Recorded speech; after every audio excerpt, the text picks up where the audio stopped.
നമസ്കാരം, ഞാൻ ഡോക്ടർ സജികുമാർ. കേരളത്തിൽ ഇപ്പോൾ കുട്ടികളിൽ മുണ്ടുനീര് വ്യാപകമായി കാണപ്പെടുന്നുണ്ട്. മുണ്ടുനീരിൻ്റെ വ്യാപനം മൂലം പല സ്കൂളുകളും അടച്ചിടേണ്ട ഒരു സ്ഥിതി വരെ വന്നു. പാരാമൈക്സോ വൈറസ് എന്ന കുടുംബത്തിൽപ്പെട്ട മംസ് വൈറസാണ് മുണ്ടുനീര് അഥവാ മംസ് എന്ന രോഗം ഉണ്ടാക്കുന്നത്. ഇത് പ്രധാനമായും നമ്മുടെ ഉമിനീർ ഗ്രന്ഥികളെയാണ് ബാധിക്കുന്നത്. പ്രധാനമായും മുഖങ്ങളുടെ വശത്തുള്ള പരോട്ടിഡ് ഗ്രന്ഥികളെയാണ് ഇത് ബാധിക്കുന്നത്. അതുകൊണ്ട് ഈ അസുഖമുള്ള കുഞ്ഞുങ്ങളിലും മുതിർന്നവരിലും കവിളുകളിൽ വീക്കവും വേദനയും ഉണ്ടാകുന്നു. രോഗികളുടെ ശ്വസന തുള്ളികളിലൂടെയും അവരുടെ ഉമിനീരിലൂടെയുമാണ് ഈ രോഗം പകരുന്നത്. കവിളുകളിലെ വീക്കം കൂടാതെ പനി, പേശിവേദന, ക്ഷീണം, വിശപ്പില്ലായ്മ തുടങ്ങിയ ലക്ഷണങ്ങളും ഈ രോഗത്തിൻ്റെ കൂടെ കാണപ്പെടുന്നുണ്ട്. മിക്കവാറും എല്ലാവരിലും വലിയ പ്രത്യാഘാതങ്ങളൊന്നും ഇല്ലാതെ ഈ രോഗം മാറുമെങ്കിലും മുതിർന്നവരിലും കൗമാരക്കാരിലും ചില സങ്കീർണതകൾ ഈ രോഗം ഉണ്ടാക്കാം. പ്രധാനമായിട്ടും വൃഷണങ്ങളുടെ വീക്കം ഉണ്ടാക്കാം, അണ്ഡാശയത്തിൻ്റെ വീക്കം ഉണ്ടാകാം.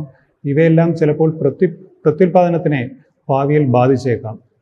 വളരെ അപൂർവമായി മെനിഞ്ചൈറ്റിസ്, ബധിരത തുടങ്ങിയ അവസ്ഥകളും ഉണ്ടാകാം. മുണ്ടുനീരിനെതിരെ പ്രത്യേകിച്ച് ആൻറ്റിവൈറൽ ചികിത്സയൊന്നും ലഭ്യമല്ല. വേദനയ്ക്കുള്ള മരുന്നുകളും നീർക്കെട്ടിനുള്ള മരുന്നുകളും മാത്രമാണ് നൽകുക.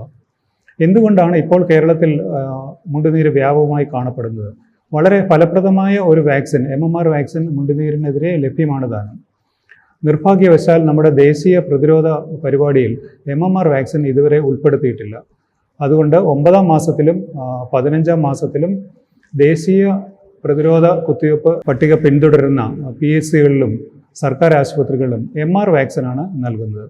ഈ MR വാക്സിൻ കൂടുതൽ മാരകമായ മീസിൽസ് എന്ന രോഗത്തിനെതിരെയും ഗർഭസ്ഥ ശിശുക്കളിൽ അംഗവൈകല്യം ഉണ്ടാക്കുന്ന റുബെല്ല എന്ന രോഗത്തിനെതിരെയും ഉള്ളതാണ്. അതുകൊണ്ട് ഇന്ത്യൻ അക്കാഡമി ഓഫ് പീഡിയാട്രിക്സ് ശുപാർശ ചെയ്യുന്ന MMR വാക്സിൻ 9ാം മാസത്തിലും 15ാം മാസത്തിലും 3ാമതൊരു ഡോസ് 4 മുതൽ 6 വയസ്സ് വരെ പ്രായത്തിൻ്റെ ഇടയിലും എടുക്കാൻ എല്ലാവരും ശ്രദ്ധിക്കണം. ഇത് MMR വാക്സിൻ മീസിൽസ്, റുബെല്ല എന്നിവ കൂടാതെ മുണ്ടുനീരിനെതിരെയും സംരക്ഷണം ഉണ്ടാക്കുന്നു. MMR വാക്സിൻ്റെ ഉയർന്ന ഒരു കവറേജ് ഈ മുണ്ടുനീര് നമ്മുടെ നാട്ടിൽ നിന്നും മാറ്റി നിർത്താൻ വളരെ അത്യാവശ്യമാണ്. നന്ദി, നമസ്കാരം.